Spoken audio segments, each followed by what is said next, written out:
Hola, soy el profesor Guillermo Gutiérrez Cuadros del curso de literatura. Vamos a comenzar la primera sesión del curso en este ciclo 2018-2, el ciclo ordinario virtual 2018-2. Primero vamos con la parte teórica y luego vamos a revisar las preguntas de esta semana. Bien, lo primero que tenemos que revisar en esta clase son los fundamentos de la teoría literaria. La literatura, como todas las actividades, todas las producciones del ser humano, de la cultura humana, ha sido estudiada la literatura, ha sido clasificada por los teóricos literarios, por los tratadistas se les llama, a los teóricos. Ellos explican para qué sirve la literatura, cómo funciona la literatura, cuáles son sus características importantes o distintivas de otras actividades intelectuales del ser humano, otras actividades creadoras. Entonces, uno de los más importantes momentos va a ser cuando se propone una clasificación de las obras literarias de acuerdo a las características que éstas tienen. Y uno de los primeros que hace esto va a ser Aristóteles, este famoso personaje de la antigüedad griega, que fue filósofo, biólogo, matemático, también estudioso de la retórica, retor. Tuvo muchas facetas, pero una de sus facetas más importantes es la de teórico literario, porque él en poética propone una historia de la literatura, por ejemplo, de la épica, una historia de la tragedia, el género dramático, de la lírica. También él explica por qué motivo las tragedias pueden ser mejores o peores que otras, hace un poco de crítica literaria, por lo tanto, pero lo más importante de todo es que él hace una clasificación de los llamados géneros literarios. Él propone la existencia de tres géneros. Los géneros literarios debemos entenderlos como el conjunto de obras que tienen características en común, que las hace posibles de clasificar en apartados, ¿está bien?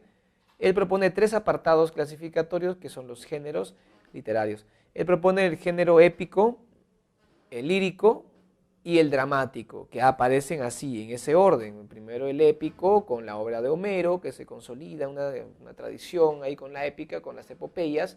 Luego la lírica, que se consolida poco antes del inicio del periodo clásico de los griegos, es decir, poco antes del siglo V, se consolida la lírica individual, la lírica coral. Y finalmente nos habla del origen de la tragedia griega y también de la comedia, vinculados al culto a Dionisios, un culto a un dios que relativamente nuevo, porque antes no se le rendía culto, pero en la época clásica sí se convierte en un dios importante, porque hay una migración masiva del campo a la ciudad y se le empieza a venerar en la ciudad de Atenas, donde empieza la tragedia griega. Vamos entonces a hablar ahora de los géneros. Lo primero que tenemos que recordar es que la épica y la lírica aparecen de una manera paralela prácticamente, están en verso las dos, y los creadores de ambas a veces compartían, un mismo creador creaba épica y lírica, por ejemplo. Sin embargo, hay diferencias entre los géneros. La épica es sobre todo cultivada por los aedos y rapsodas. Es el género que tiene tendencia en la objetividad, es decir, el emisor, el enunciador, no expresa tanto las emociones o sentimientos, sino se preocupa por la representación del mundo al que está refiriéndose, ¿no es cierto? Es decir, hay una tendencia a la objetividad. Aquí destaca mucho los poemas homéricos como la Ilíada y la Odisea. Sin embargo, hay continuaciones de esa tradición de género. Durante la Edad Media están los cantares de gesta, en el Renacimiento los poemas épicos, y también aparece el cuento y la novela después, pero en prosa, ya no en verso. La lírica es un género que aparece pues, en la antigüedad griega y que tiene la característica de estar centrado en expresar los sentimientos, las emociones, la subjetividad del emisor. Por lo tanto, no es tan importante la descripción, el diálogo, sino es mucho más importante que se entienda qué es lo que el emisor quiere transmitir de su interioridad. Por ejemplo, si está alegre, está triste, está emocionado, está enamorado, o está con ganas de burlarse y se burla de alguien o de algo. ¿Está bien? Esa es, digamos, la característica importante del género lírico. Por ejemplo, en la lírica, en la antigüedad griega, hay lo que es la elegía, la oda, Aparece también la bucólica, luego llamada égloga en el Renacimiento. Grandes poetas de la historia, podríamos mencionar entre los más destacados, por ejemplo, a Charles Baudelaire, que es el iniciador de la poesía moderna, o César Vallejo, el peruano poeta universal. Luego de hablar de la épica y la lírica, nos corresponde hablar del género dramático, que es uno de los géneros que aparecen ya en casi contemporáneo a Aristóteles. Aristóteles está hablando del género dramático como algo actual, algo cercano a él. Me refiero en poética, ¿no? Este texto que se escribe y se publica en el siglo IV a.C. El género dramático originalmente está en verso y se origina a partir del ditirambo, es decir, los cantos corales. En otras palabras, de la lírica se origina, pero adquiere características propias al representar una realidad pasada mediante el diálogo y la acción, los personajes. La realidad pasada nos lleva pues a la noción de épica, ¿no? Porque la épica refiere al pasado, pero la idea de recitar, hacer canto coral, eso es de la lírica. Entonces estamos viendo que la épica es una mezcla de géneros, es una mezcla que tiene de ambos. También tiene subjetividad y objetividad. Entonces hay una subjetividad porque los personajes exponen sus emociones, sentimientos, y la objetividad porque hay también una idea de representar lo que ya ocurrió. Porque los griegos, ustedes no crean que decían, bueno, Zeus, Poseidón, ahí en el Olimpo, viven bajo el mar y nunca los vemos. No, no, no, los griegos tenían la idea de que cualquier historia que estuviera en su imaginario, en sus mitos y leyendas, era una historia que había ocurrido en el pasado y que ellos la conocían porque había sucedido. Por eso cuando hacían la tragedia ellos hablaban de la mímesis, es decir, la representación de la realidad, la representación de lo ya ocurrido. Justamente de ahí viene la palabra, representación, volver a presentar lo que ya ocurrió. Por lo tanto, para ellos era algo sagrado, porque se refería a su pasado mitológico y legendario. Cuando aparece Esquilo, Esquilo le da un sentido de ir más allá, de no solamente restringirse a las historias sobre Dionisios, sino también abarcar la mitología grecolatina en general. Estamos hablando de la historia de los reyes, la historia de los dioses, pero historias luctuosas, historias terriblemente, valga la redundancia, trágicas, ¿no? Y viene la palabra, ¿no? Tragedia, se asocia con lo terrible, luctuoso, aunque originalmente significó canto de los machos cabríos, tragoiode, como veremos ya en la siguiente sesión. Vamos ahora a hablar de las figuras literarias. Las figuras literarias consisten en recursos de expresión, recursos de estilo, manipulaciones del lenguaje que los literatos utilizan para lograr embellecer, para lograr hacer más interesante el mensaje que transmiten en la literatura. En realidad tenemos una lista de 400, 500, 600 figuras literarias, eso es bastante. Pero en nuestro curso solamente revisamos 6 figuras, ¿no? Ustedes ya saben que son las figuras más conocidas. Tenemos, por ejemplo, la anáfora, que consiste en repetir al inicio de cada verso la misma palabra. Es una figura de repetición, una figura de palabra de repetición. Otra figura de palabra es el epíteto. El epíteto consiste en adjetivar con una palabra, es decir, un adjetivo epíteto, o con una frase, ¿está bien? Por ejemplo, Aquiles, el de los pies ligeros. Y solo le corresponde a él ese apelativo en frase, ¿no? O Héctor, el de tremolante casco. Sería incorrecto decir Aquiles, el de tremolante casco, o Héctor, el de los pies ligeros. No corresponde. En el caso de adjetivo, se brinda una cualidad sobreentendida en el sustantivo. Por ejemplo, oscura cueva o encendido fuego. Porque el fuego es encendido, pues la cueva es oscura y es parte de su naturaleza y aún así lo mencionamos. Recuerda que el epíteto es un adorno más que un elemento trascendente o importante, no, al revés, es un relleno, digamos, ¿no? Pero un relleno que embellece la expresión. Eso es lo que nos interesa en nuestro curso.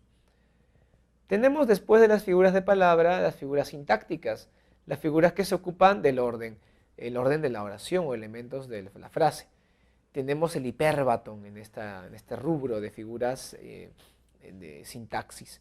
El hipérbaton consiste en alterar el orden habitual, El orden habitual es el sujeto, el verbo y los complementos. Por ejemplo, las oscuras golondrinas volverán a colgar sus nidos en tu balcón, donde las oscuras golondrinas serían el sujeto, volverán a colgar el verbo y sus nidos objeto directo y en tu balcón circunstancia en el lugar, ¿no? Ustedes en matemática, voy a decir, en lenguaje ustedes dominan esos temas de estructura de la oración.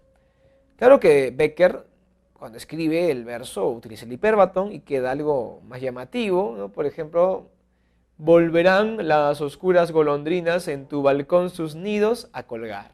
Entonces, altero el orden, lo hace más llamativo, aplica el hiperbatón. Vamos ahora con las figuras lógicas. Las figuras lógicas son las que rompen con el sentido habitual con las que el ser humano piensa o concibe el mundo. Por ejemplo, cuando hacemos una exageración, rompemos con las reglas de la lógica. Ese es el caso del hipérbole. La hipérbole es la figura lógica de exageración. Por ejemplo, me duele hasta la punta del cabello. Me dijo la chica que fue al gimnasio por primera vez. Entonces, como nunca había ido al gimnasio, entonces el dolor corporal tan fuerte que decía hasta la punta del cabello le dolía. Obviamente es una exageración porque a una persona no le puede doler el cabello porque es indoloro. No tiene sentido de dolor. También podríamos decir otro ejemplo, es tan pobre que no tiene dónde caerse muerto. O sea, ni el espacio para una tumba tiene para pagar. Entonces estamos hablando de la exageración que rompe con las normas habituales de la realidad. Después tenemos las figuras semánticas o de significado. Aquí tenemos también dos figuras, el símil y la metáfora. El símil y la metáfora tienen mucho parecido. Ambas consisten en reemplazar significados de palabras, es decir, poner una palabra en lugar de otra porque sus cualidades, sus semas, les permiten hacer este intercambio. Por ejemplo, si yo hablo de los dientes pienso en los semas de los dientes, claro, dientes bonitos, ¿no? Blancos, duros, brillantes, valiosos, porque si no tienes bonita dentadura, el ortodoncista te cobra caro para hacértela, entonces son valiosos los dientes bonitos. Si los tienes naturales, puede ser modelo, puede ser, te la ganas dinero. Por lo tanto, tiene esos semas, ¿no? Valiosos, económicamente importantes, caros, blancos, brillantes, hermosos, ¿no es cierto? Y si hacemos la comparación con las perlas también son brillantes, blancas, tienen una forma esférica perfecta, a menos que sean las perlas falladitas, ¿no? Pues valen menos dinero. Pero las normales son de una forma esférica perfecta y cuestan mucho, igual que los dientes hermosos. Por lo tanto, podemos hacer un reemplazo, ¿no es cierto? Un reemplazo de estos y usando el símil o bien la metáfora. Con el símil, la comparación entre los dos elementos se hace mediante palabras comparativas, como por ejemplo, cual, tal, parece, semeja, semejante a, parecido a. Por ejemplo, tus dientes semejan perlas, tus dientes parecen perlas, tus dientes brillan cual perlas, tus dientes son hermosos como las perlas. Entonces siempre las palabras comparativas. En cambio, en la metáfora no uso palabras comparativas. Un tipo de metáfora es el que usa verbo ser, el verbo ser conjugado. Por ejemplo, tus dientes son perlas. Y ya no dudo, yo afirmo que son perlas. Otro caso sería cuando prescindimos de la palabra inicial y solamente colocamos la palabra que está reemplazando. Entonces sería las bellas perlas que asoman de tus labios cuando sonríes. Por lo tanto, ya no mencionamos la palabra dientes y el lector tiene que entender que nos referimos a que metaforizamos dientes con perlas. Un ejemplo más que les voy a decir así progresivo para que tengan cerrada esta idea es el caso de un joven llamado Pedro que llega a una fiesta. Él llega temprano, la matinée a las 5 de la tarde, empieza a bailar y no paraba de bailar. Entonces la gente empieza a comentar, mira cómo baila Pedro, mira cómo da vueltas, ha bailado con 4 o 5 chicas, se han cansado y sigue bailando. Pedro parece un trompo, empiezan a decir algunos, Pedro semeja un trompo, es equivalente a un trompo, baila cual trompo, es como un trompo. Entonces, usando siempre el nexo comparativo, hacemos un símil. Pero ¿qué tal si alguien después de 4 horas y nuestro amigo Pedro sigue bailando, va a decir pues ya, no, Pedro no parece, Pedro es un trompo, entonces A es B, entonces ya estamos con la metáfora, ya no estamos con el símil. Y a las 6 horas sigue bailando Pedro, y llega María a la fiesta y Pedro ve que es una chica que no ha bailado todavía, entonces dice, está fresca, puedo bailar con ella, no está cansada, la saca a bailar y alguien comenta, uy, el trompo ya sacó a María. Entonces ya estamos diciendo trompo, ya no decimos Pedro. Estamos haciendo ya una metáfora de reemplazo directo, ya no la metáfora del verbo ser o el símil, ¿no? Que consiste en usar nexos. Eso es, digamos, lo que tenemos que ver, la diferencia entre el símil y la metáfora. Vamos ahora a revisar los poemas homéricos. Debemos recordar que corresponden al género épico y reflejan las leyendas, los mitos de un periodo llamado la Edad Heroica, cuando los aqueos se enfrentan a los troyanos en una guerra famosísima, la guerra de Troya, según la leyenda a causa del rapto de una reina llamada Helena, esposa de Menelao, el rey de Esparta. Esto motiva que todos los aqueos, los reyes aqueos con sus ejércitos, crucen el mar para ir hasta Asia Menor y atacar Troya. Destaca en esta guerra mucho Aquiles, el príncipe de Ciftia, hijo del gran héroe Peleo, el rey Peleo. Y también destaca Héctor, el mejor de los guerreros troyanos, hijo del rey Príamo. Como vemos, siempre van a ser protagonistas los nobles, los aristócratas, Agamenón, que es el rey de reyes de los aqueos, Príamo, que es el poderoso rey de Troya, y sus mejores guerreros. El príncipe Aquiles, hijo del rey de Ciftia, está bien, y en otro caso el joven príncipe Héctor, hijo del rey de Troya, Príamo, está bien. Vamos a ver también que otra de las obras más famosas, aparte de la Ilíada, ¿no es cierto?, que acabamos de ver un poquito sus personajes, es la Odisea. La Odisea tiene como protagonista a Odiseo, que es uno de los principales héroes de los aqueos, un general aqueo que ha ido con su ejército a la guerra de Troya, el más hábil de todos en el tomar la palabra en público y también uno de los más inteligentes. Famoso por su epíteto Odiseo, eterno urdidor de engaños, dada su habilidad para engañar a sus enemigos y así poder vencerlos. Vamos a revisar entonces las características de la Odisea, la obra famosa de Homero que refleja los viajes y pesares que tuvo Odiseo desde que salió de Troya hasta que llegó a su hogar. Aunque claro, la acción de la obra Odisea transcurre en 40 días. Sin embargo, llegamos a ver un episodio donde Odiseo narra sus aventuras y eso es lo que justamente mucha gente confunde, ¿no? Piensa que la Odisea abarca desde que termina la guerra hasta que llega a su casa, que son 10 años, cuando es un error, solamente abarca los 40 días finales en los que logra retornar a su hogar después de 10 años de ausencia, ¿no? Pero hay una parte que narra su historia y esa parte nos permite conocer cómo fueron sus viajes. Vamos a ver un esquema para entender mejor la Odisea. Bien, jóvenes, entonces estamos viendo el esquema de la Odisea para ver el argumento de una manera ordenada. Recordemos que esta obra está escrita en verso hexámetro. Algunos pueden no recordar qué es el verso hexámetro, es el verso heroico, el verso de las 16 sílabas. Tanto la Ilíada como la Odisea están divididas en 24 cantos o rapsodias. Y el creador legendario es Homero, que significa el que no ve.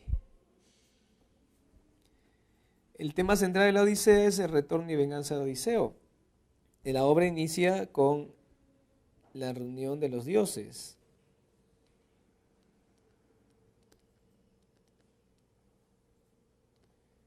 ¿Dónde se da esta reunión de los dioses? El canto primero nos habla de una reunión de los dioses en el Olimpo. Esta montaña sagrada donde los dioses, según los griegos, viven. Los dioses se reúnen en el Olimpo porque los ha convocado Atenea, que quiere conversar sobre el destino de Odiseo, que había 7 años retenido en la famosa isla de Ogygia, donde vive la ninfa Calipso, que se ha enamorado de él y no le permite partir en busca de su hogar. Ellos deciden, por la intervención de Atenea, que él debe partir.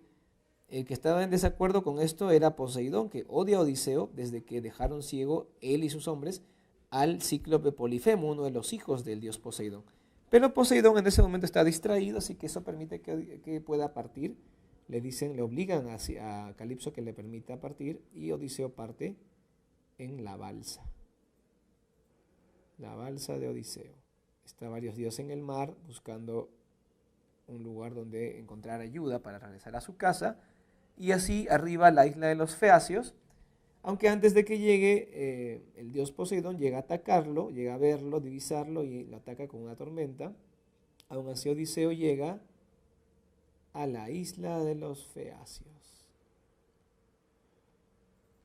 Le apoya mucho la princesa Nausicaa, a quien envía a Atenea como apoyo, o sea, la envía de casualidad a encontrar a Odiseo con sus esclavas y Odiseo le habla de manera muy convincente, la chica accede a ayudarle y le lleva a la corte del rey Alcinoo, el rey de los Feacios. En la corte de Alcinoo, Odiseo recibe un homenaje. Al principio se guarda su identidad en secreto hasta que se conmueve por la manera como halagan a los héroes de la guerra de Troya, incluso lo halagan mucho a él, y dice, se para en medio de la fiesta porque lo ven llorando, porque se está hablando de la guerra de Troya en la fiesta, el Aedo está cantando de eso, y entonces él se descubre como el famoso Odiseo y le piden los habitantes de Feacia, los feacios le piden que cuente su historia, cómo llegó ahí. Y es que Odiseo empieza el famoso relato de aventuras. El relato de aventuras.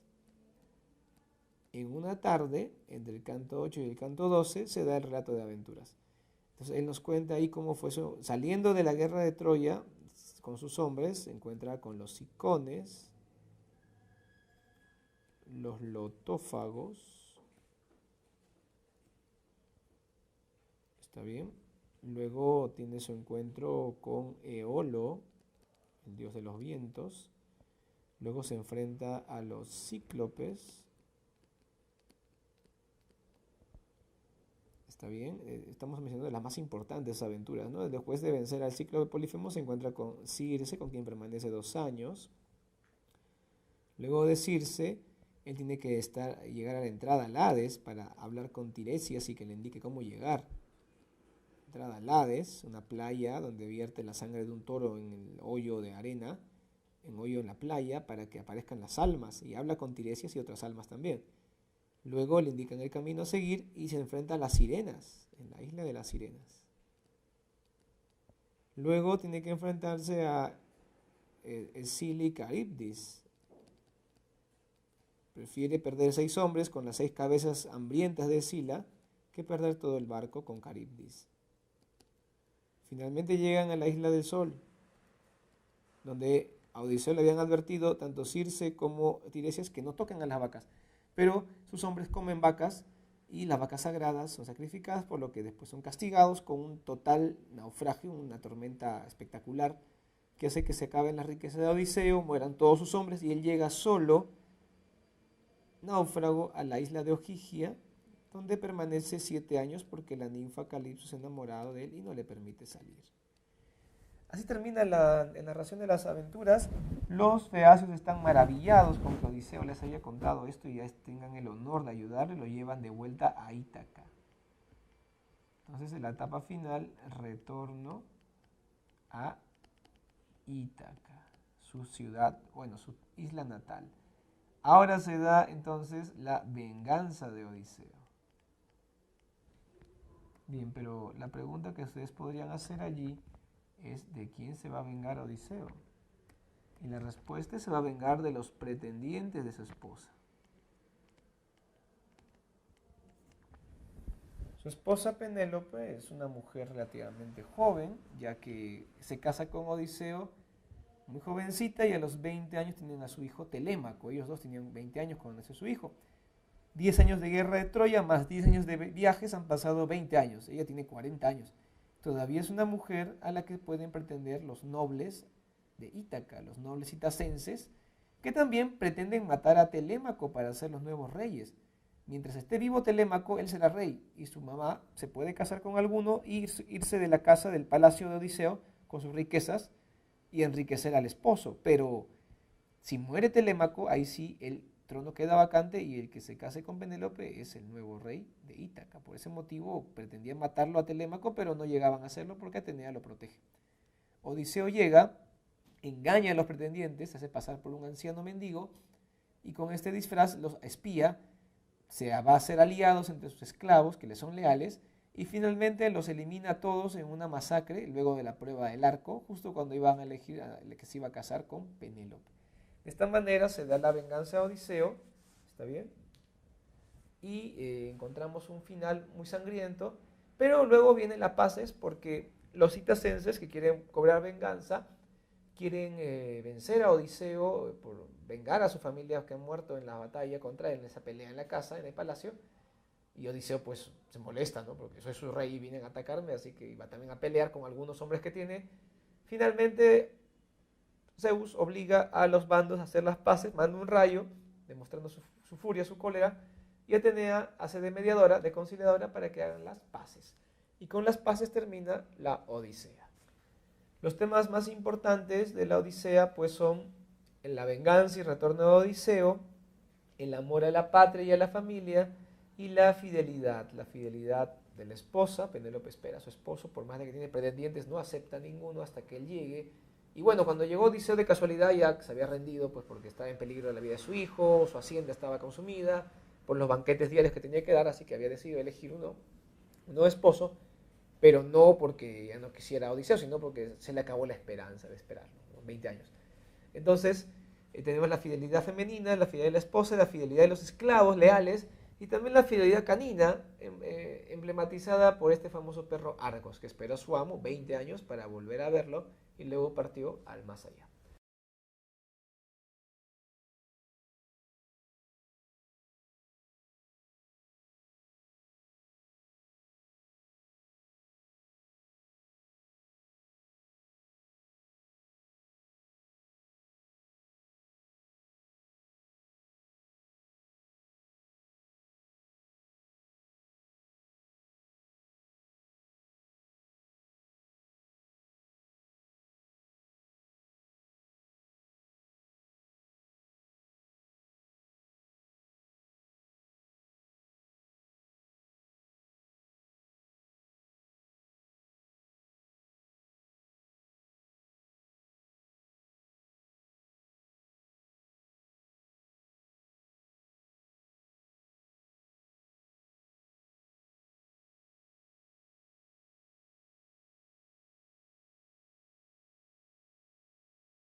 Bien, vamos ahora a revisar las preguntas de esta sesión.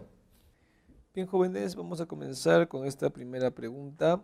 Es un fragmento de la tragedia Orestiada, bueno, de la trilogía Orestiada. Esta es la primera tragedia, Agamenón.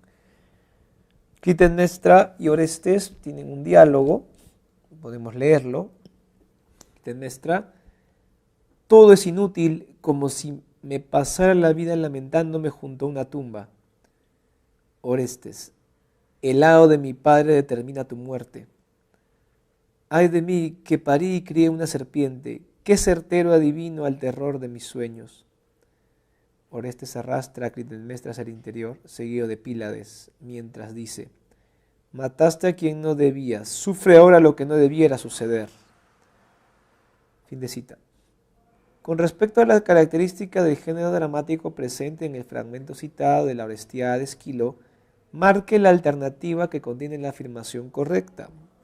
La respuesta, jóvenes, es C. Emplea diálogos y el movimiento durante la representación. Vamos con la pregunta 2. Marque la alternativa que contiene las afirmaciones correctas sobre los rasgos que caracterizan al género lírico. Al indicar afirmaciones, estamos indicando que son 2 o 3, o hasta 4. Veamos. En las opciones solamente hay de pares, así que son un par de opciones correctas. Se expresa únicamente en verso. Eso es falso. También hay poesía en prosa, aunque suene extraño decirlo, pero sí existe la posibilidad. Por ejemplo, los poemas en prosa de Vallejo son un ejemplo famoso, o Platero y yo, de Juan Ramón Jiménez también. Manifiesta una emoción personal. Claro, en el género lírico tradicional clásico propuesto por Aristóteles, se basa en la emoción personal. Narra algunos eventos del pasado. Bueno, la narración es típica de la épica. La lírica accede a la narración muy de vez en cuando y de manera complementaria. Por lo tanto, no sería una característica inherente al género lírico. Es algo auxiliar que aparece en ciertas ocasiones, en algunos poemas determinados. ¿Es el género de mayor subjetividad? Por supuesto que sí. Marcamos entonces en la 2, árbol. Vamos ahora con preguntas de figuras literarias. El amor ascendía entre nosotros, como la luna entre las dos palmeras que nunca se abrazaron. ¿Qué figura encontramos en estos versos? Veamos. Anáfora. ¿Hay repetición de palabras al inicio? No hay. Hipérbole. Muchos alumnos van a decir, es exagerado decir que el amor era como la luna. No. La hipérbole solamente es cuando rompemos las reglas de la realidad sin usar nexos comparativos, por ejemplo. Eso es típico más bien del símil, como veremos. Epíteto. ¿Hay algún adjetivo que sea inherente al sustantivo que está calificando? No hay. La metáfora, estamos entre metáfora y símil, pero estamos viendo el amor ascendía, el amor sería A, ¿está bien? Como la luna, que sería B. Entonces, el nexo comparativo es el símil. En la metáfora tenemos que ver, el amor era la luna, ¿no? O el amor, o la luna entre las dos palmeras, pero no, se menciona que el como, el A como B, entonces es símil, de metáfora no. Marcamos entonces enano, el símil. Bien, en la pregunta 4, un dolor jamás dormido, una gloria nunca cierta, una llaga siempre abierta, es amar sin ser querido. En relación con estos versos de Amar sin ser querido de Manuel González Prada, ¿qué figuras aparecen? Bueno, es obvio que aparece la anáfora, eso se han dado cuenta todos, ¿no es cierto? Tenemos el una. A ver, ¿qué más encontramos? Un dolor jamás dormido, una gloria nunca cierta, una llaga siempre abierta, estamos viendo la A, es amar sin ser querido, es amar, entonces B, con el verbo ser, conjugado, metáfora entonces. Marcamos la 4, B. Pregunta 5. Ares. Ares funesto a los mortales, manchado de homicidios, demoledor de murallas. ¿No dejaremos que troyanos y aqueos peleen solos? Sean estos o aquellos a quienes el padre Zeus quiera dar la gloria, y nos retiraremos para librarnos de la cólera de Zeus. Dicho esto, sacó de la lisa el furibundo Ares y lo hizo sentar en la herbosa ribera del Escamandro.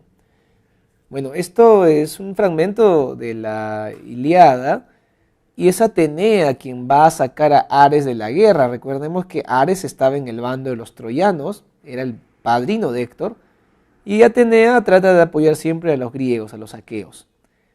Entonces ella, con la excusa de que Zeus se va a molestar cuando ellos se entrometen en la vida de los humanos, por una orden que había dado el rey de los dioses, que es Zeus, ella los saca de la pelea para que ya no esté apoyando a los troyanos. Como decir, Atenea dice, no puedo ayudar a los aqueos porque me prohíbe Zeus, pero tampoco voy a permitir que el otro los apoye pues a los troyanos porque tienen ventaja. Y voy a sacar como excusa el hecho de que nuestro padre Zeus está en contra de que apoyemos. Entonces ella hace algo muy hábil y lo saca de la manito a Ares para que ya no esté en la pelea y no esté apoyando a los troyanos. A ver, en el fragmento anterior de la Ilíada se produce una característica de las epopeyas homéricas. ¿Cuál es?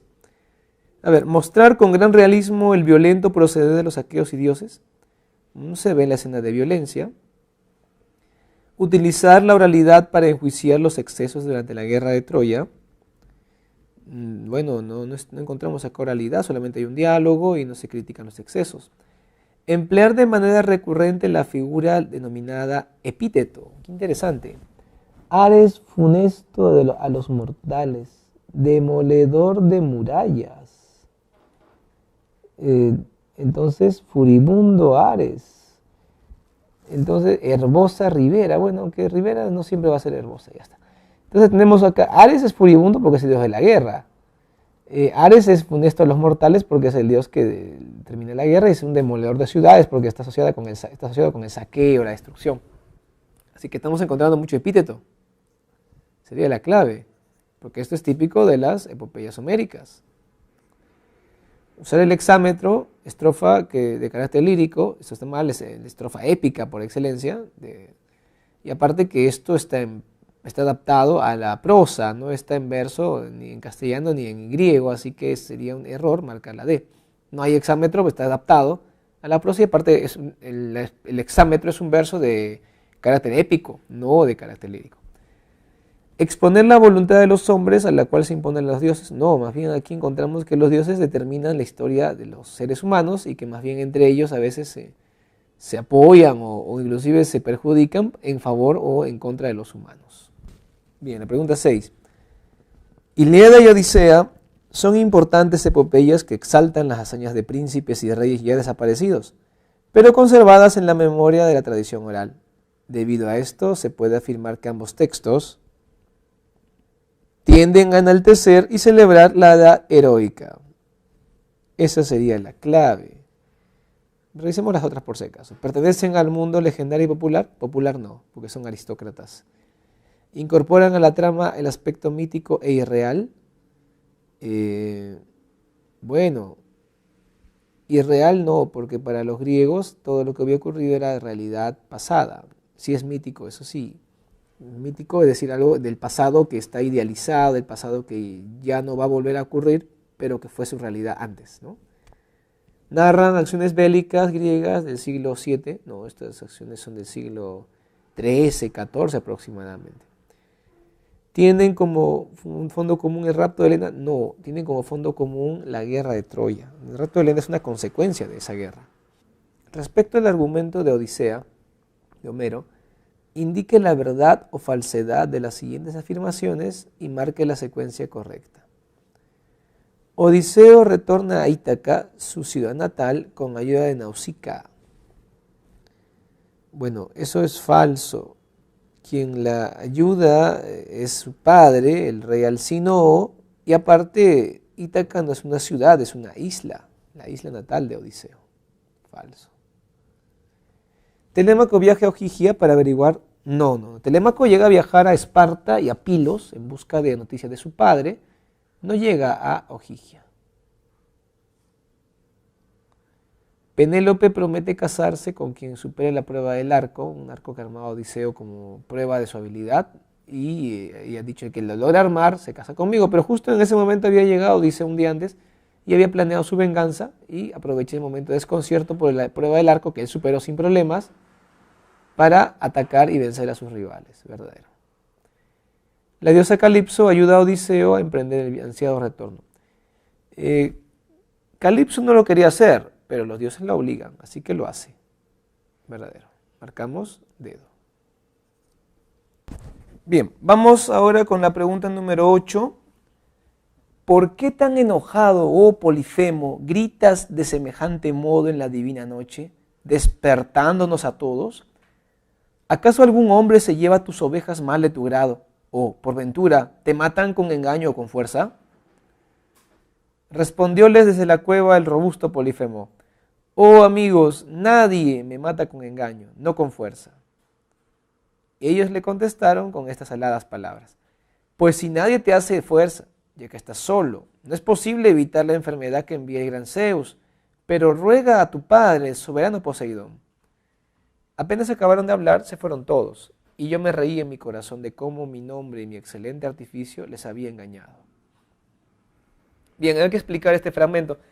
Odiseo está narrando el encuentro con los cíclopes y narra cómo fue que venció a Polifemo, este cruel cíclope que había matado a 4 de sus hombres para devorarlos y que los había encerrado en la cueva sin posibilidad de escapar. Ellos, Odiseo y los hombres que le restaban, logran dejar ciego a Polifemo destruyendo, hiriendo su ojo, su único ojo en medio de la frente con una vara calentada en la punta en el fuego, le habían sacado punta, y le revientan el ojo prácticamente y lo dejan ciego. Él pide auxilio y vienen sus hermanos, los inmensos cíclopes, más grandes que él todavía, pero él cuando le interrogan por qué grita, él dice que nadie me mata con engaño, no con fuerza, porque Odiseo le había emborrachado con vino al cíclope previamente a dejarlo ciego y le había dicho que se llamaba Nadie. Con este artificio, Odiseo vence al cíclope y después escapa de la cueva con las mejores ovejas de este gigante Polifemo. Con relación al fragmento anterior de la Odisea, se desprende que en la acción narrada prevalece, el gusto por las aventuras extremas. No, porque Odiseo casi pierde la vida y la pasó mal en ese momento, ¿no? El deseo de Odiseo por ser recordado, en ese momento no se ve eso. La osadía de tornar el peligro en torno al peligro imperioso, no, eso se ve en los momentos. Las ansias de lograr la victoria gloriosa, tampoco. El mérito debido a la astucia del héroe, exacto. La astucia logra que él supere los obstáculos. Bien, ahora otra parte de la narrativa de aventuras, cuando Odiseo habla de su encuentro con Eolo. Y por espacio de un mes me acogió Eolo y me preguntaba noticia de Ilios, de las naves argivas y del retorno de los aqueos. Y yo le informé de todas estas cosas convenientemente. Y cuando le pedí que me concediera partir y repatriarme, no rehusó y me preparó el retorno. Me regaló un odre hecho con la piel de un buey de 9 años, en el cual encerró el soplo de los vientos. Respecto al fragmento citado de la epopeya Odisea de Homero, ¿qué tema se desarrolla en la obra? A ver. El propósito de Odiseo por regresar a Ítaca, su patria. Por supuesto, es lo que él quiere. La guerra y las fatales consecuencias para los hombres, no se menciona eso. El ingenio con que el héroe logra engañar las deidades, no, acá no engaña a Eolo. La venganza de Eolo por cegar a Polifemo, él no tiene por qué vengar, lo que va a vengar es Poseidón. La existencia humana como la lucha constante y difícil, no. Recuerden que la Odisea es visto como la vida como un viaje difícil, ¿no? Ese es el mensaje que nos da Homero. Este caso es la clave, el amor a la patria y la familia. Bien, vamos con la última pregunta, es un fragmento también de la Odisea. Este es otro episodio del relato de aventuras, como entenderán que es muy famoso este relato. Es cuando Odiseo llega al Hades a hablar con Tiresias para que le indique cómo volver a Ítaca. Pero primero se encuentra con su mamá, con Anticlea, que ha muerto hace poco. Se encuentra con el alma de su madre y conversa con ella. Madre mía, la necesidad me ha traído a Hades para pedir oráculo al alma del tébano Tiresias. Todavía no he llegado cerca de Acaya, ni he tocado nuestra tierra de modo alguno, sino que ando errante en continuas dificultades desde el día en que seguí el divino Agamenón. Háblame de mi padre y de mi hijo, a quien dejé. Dime si mi autoridad real sigue en su poder o la posee otro hombre, pensando que ya no volveré más. Dime también los designios y los pensamientos de la mujer que conmigo se desposó, si todavía permanece junto al niño y conserva todo a salvo, o si yo la he desposado el mejor de los aqueos. ¿Qué tema se puede inferir a partir del fragmento citado de la epopeya Odisea de Homero? El ingenio de Odiseo para sobrevivir a los obstáculos de Zeus, eso no aparece. La astucia del héroe para lograr el perdón divino del inframundo, tampoco. La venganza de Odiseo al castigar a los pretendientes de Ítaca, eso se va a ver después. El retorno del héroe porque no olvida a su familia y a su patria Ítaca. Él está en camino a Ítaca, quiere volver, aunque se va a haber truncado después por muchos años, pero no olvida a su familia y a su patria. La fortaleza y la valentía como valores necesarios para triunfar. En la Odisea lo que va a destacar sobre todo es la astucia y el ingenio para resolver los obstáculos que te impiden llegar a tu hogar o a tu destino en tu viaje, que es la vida. La fortaleza y el valor se ven más que todo en la Ilíada. Respuesta, dedo. Bien, jóvenes, hemos llegado así al final de esta primera sesión del ciclo virtual ordinario 2018-2. Yo quedo a la expectativa de sus consultas y conmigo será hasta la siguiente sesión. Hasta luego.